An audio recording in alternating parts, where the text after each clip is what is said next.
Nokia N8.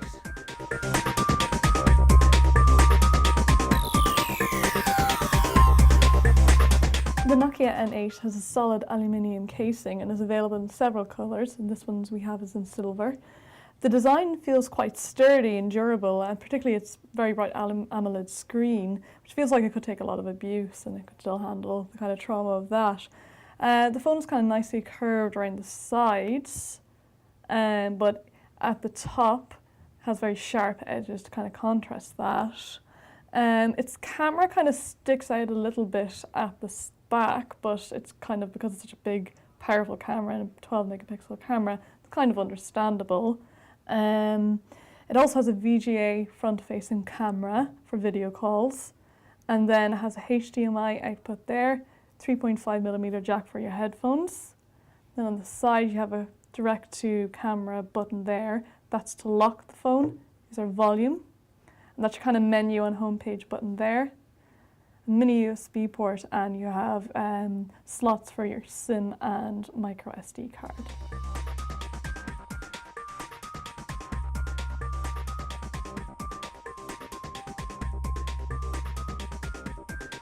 The N8 runs on Symbian 3, which is the latest version of the Symbian operating system. It's definitely a step in the right direction with, say, multi-touch functionality and pinch to zoom, but in some ways the design doesn't go far enough.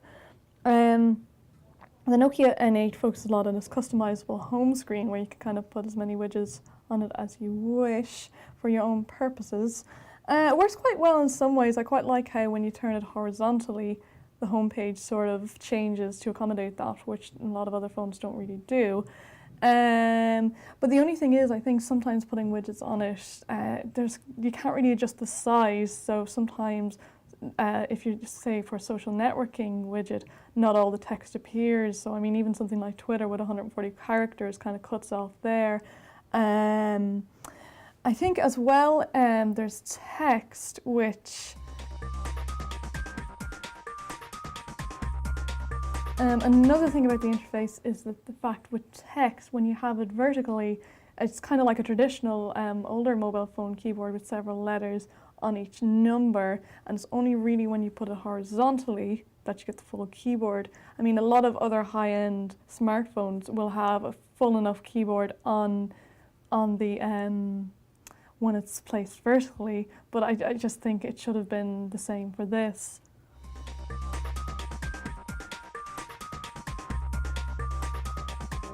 One thing I found when going on the internet, say if you put a URL in your address bar, say I entered Siliconrepublic.com, and if I press the green tick, at first I assumed it was going to take me directly to the website, but what it does is you tick it and then you have to go to, which it might seem like a little niggle, but most other mobile and web browsers wouldn't really do that. It's just kind of, for some reason this one needs to confirm that you put the text in correctly, and then you can kind of visit it, which I thought was just a bit of a design niggle.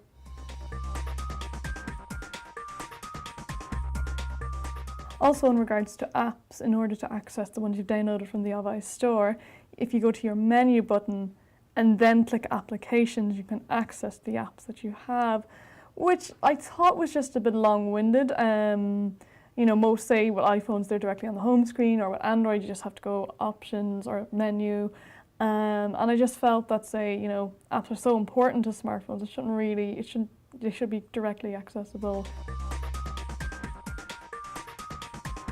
Now, the music player of the N8 has some nice features, along with the ability to set up playlists and things like that, and directly access the store from the phone. You can also select a song, and then sounds quite good there anyway, but you can select a song, go to options, and go to equalizer, and you can kind of adjust the sound. You can boost the bass or adjust the sound to fit in with, say, rock, pop, jazz, or classical music. It's quite good. And as I said previously, the N8 has some really very strong sound quality, and as well, the battery life on the phone is quite powerful. So I definitely would recommend utilising the music player if you have this phone.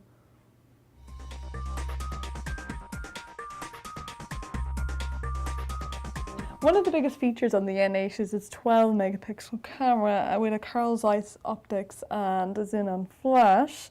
So I can show you some of the images we took from the office. So I mean, as you can see, colors are quite bright and vibrant, and then when you kind of upload them onto the computer, they can be, they're very high quality as well. And along with that, they also have, it can also shoot 720p HD footage as well, and the autofocus adjusts quite quickly, so it definitely is a very powerful camera. The Nokia N8 has some impressive hardware, particularly with its AMOLED screen, its GPS functionality, excellent sound quality, and its very high quality camera. And there's some great software on it too, such as Ove Maps.